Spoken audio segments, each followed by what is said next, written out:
영어의 영두물이면 일로와. 여러분, last December I had to delete 6 of my most viewed videos due to some copyright issues. Now personally I was just very upset and many people were asking for those videos and I couldn't do anything about that. I apologize. But you know what? I am sick and tired of all these big huge giants walking all over me. It's time to put an end to this. So I decided to remake those videos and make them even better. So let's get it, Lego! On the OPIC test we have something called the role play set. That is question number 11, 12, and 13. This video will focus on question number 11. And if I get 700 likes, please smash that like button! I will then be posting question number 12. Now the role play set is where we show our conversation skill. We have 2 different scenarios. In the first scenario, you're talking to a stranger. And in the second scenario, you're talking to someone that you know. Now within these 2 different scenarios, we have 3 different ways to communicate. In person, over the phone, and leaving a message on an answering machine. 근데 있잖아요. answer machine은 엄청 rare합니다. 그냥 왜 answer machine 같이 대답을 합니까?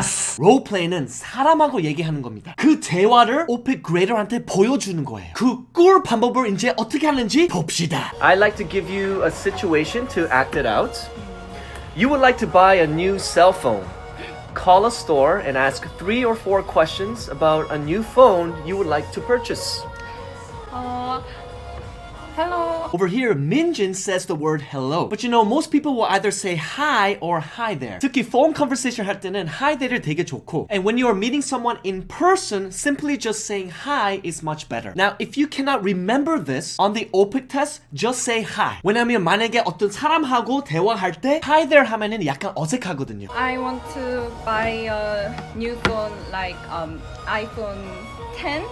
Now, Minjin says that she wants an iPhone X. And iPhone X is just grammatically better. But anyway, this is our first step in answering the role play question number 11. All you have to do is briefly explain your situation. Minjin does a very nice job by keeping it short and sweet. And that is what I want you guys to do. You don't have to be so fancy by trying to give a long explanation. Keep it short and go right to the next step, which is asking your first question. Remember, with our strategy, a shorter answer will be clearer and better. You know, but I have not much money, so I want to ask how much is the iPhone 10?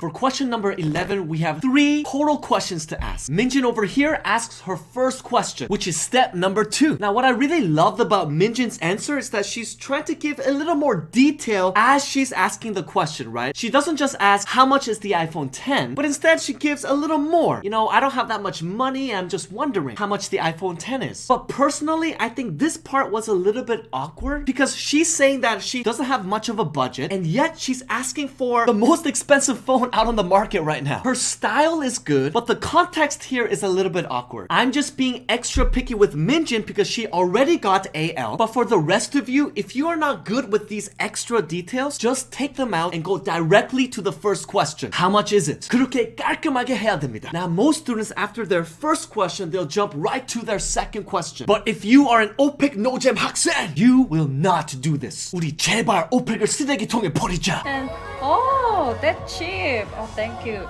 This is our third step. What I want you to do is repeat the response. Before you go on to the next question, you have to show the OPIC grader that you are talking to somebody. And whatever they say, you are repeating that to show that dialogue. Of course, if you're actually talking with someone over the phone, maybe you're not gonna follow these steps. But this is clearly not that situation. This is an OPIC test. So what we are trying to do is make our message, our story, nice and clear and easy to understand. Now, I have tried many different ways to make role play as clear and easy to understand as possible. And so far, this is my best method. Now, I love Minjin's reaction. Oh, that cheap? That was a very nice reaction. And then she says, oh, thank you. The problem here is that we don't know what the other person has said. So what I want you to do is repeat that. So something like this. Oh, that cheap? Only $1,000? That's great. Now we're ready to go to our second question. If you are not that good with freestyling this, I want you to follow this method. Start with a reaction. Oh, that cheap? And and then repeat the response. Only $1,000? And then end it with some feelings. That's great. After the third step, all we have to do is go to the fourth step, which is pretty much asking our next two questions following steps 1, 2, and 3. Now remember, when you're asking a question, the response should be a positive response. If you make it into a negative response, you're gonna get confused. Keep it simple. The 3 questions that you're going to ask, every single one of them will be a yes. Yes, yes, yes. And then finish your role play. It shouldn't take more than 1 minute. When you are practicing and you take longer than 1 minute, I want you to try it again, make it simpler, make it clearer, and then you'll realize that question number 11 of the role play set is just so super easy. But I really want to buy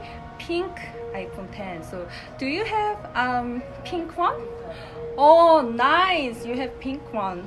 Alright, so like I said before, Minjin is quite good with giving a little bit of an introduction before she asks her question. And then she says, but I really want to, excellent here, to buy a pink iPhone X. So do you have a pink one? Okay, so another there. Oh, nice. You have a pink one. Basically, she did a very good job here. She asks her second question. So do you have a pink one? Now, whenever you're talking about color, especially of a product, I recommend it this way. Does it come in pink? This is a very natural way. I really recommend it. And then she gives her reaction. Oh, nice. And then she repeats the response. You have a pink one. And now Minjin didn't do this, but this is my personal recommendation to add a feeling here. That's great. It's a really nice way to end the question. And now let's hear the third and last question. But you know, I like listen to music, so I really need new, iPhone with speakers. So do you have very nice speaker for my iPhone?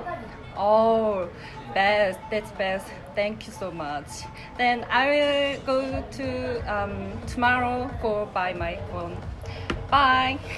Great, thank you. Wow. But you know, very nice filler combination here. Now let me fix the grammar here a little bit. And again, Minjin is giving a little bit of a description here before she asks her third and final question. I like to listen to music, so I really need good quality speakers in my phone. So does the iPhone 10 come with nice speakers? Now this is what she meant to say, but she made a little bit of a mistake with this word my. When you say my iPhone, it kind of implies that you bought it already. But she didn't buy it yet. She wants to buy it, but she didn't pull the trigger yet. Now 여러분, 여기에서 제가 또 추천이 있어요. 세 번째 질문을 물어볼 때 약간 끝난 모습을 보여주세요. 예를 들어서 you ask the first question and then the second question and then you're kind of finished and then oh, I remember my last question. I almost forgot. 이런 식으로 하면은 약간 좀 더 natural하게 들릴 수도 있어요. So something like this. Oh, I almost forgot. You know, I really love listening to music, and so I was wondering if the iPhone 10 comes with very nice speakers. 그 oh를 두 번도 넣어도 돼요. Oh, I almost forgot. Very natural. Now her response here was a little bit weak. First of all, the word best is the wrong use here. Oh, best. That's best. It's just grammatically incorrect. But aside from that, she's not repeating the response. So she starts with the reaction. Oh, wow. And then all she really had was reaction. So again, let me review. You need reaction, and then you repeat the response, and then end it with some feeling. So over here, reaction. Oh, wow. And now repeat the response. Oh, it has really good speakers. And then end it with some feeling. Oh, that's awesome. Thank you so much for your help. Now over here, Minjin gave a little bit of a longer answer. Thank you so much, and I will go there tomorrow, blah blah blah. Now that's not a bad thing, and I really like how Minjin always tries to make it a little bit longer. 근데 여러분, 이게 약간 uncomfortable 하면은 그냥 짧게 깔끔하게 해도 돼요. Here are 2 examples. Thank you so much for your help. 아니면 I really appreciate the help. Thank you. What I really love about how Minjin handles open answers is that she follows the strategies very well. As you can see, her grammar isn't her strong point, but she's able to talk constantly, and her message is just super clear. I was so happy to hear that she got AL, and I'm sure many of you can benefit from how she answers questions. I can't wait to show you the next video of how she tackles number 12 roleplay questions. 좋아요를 눌러주세요. 700을 모읍시다. Boom!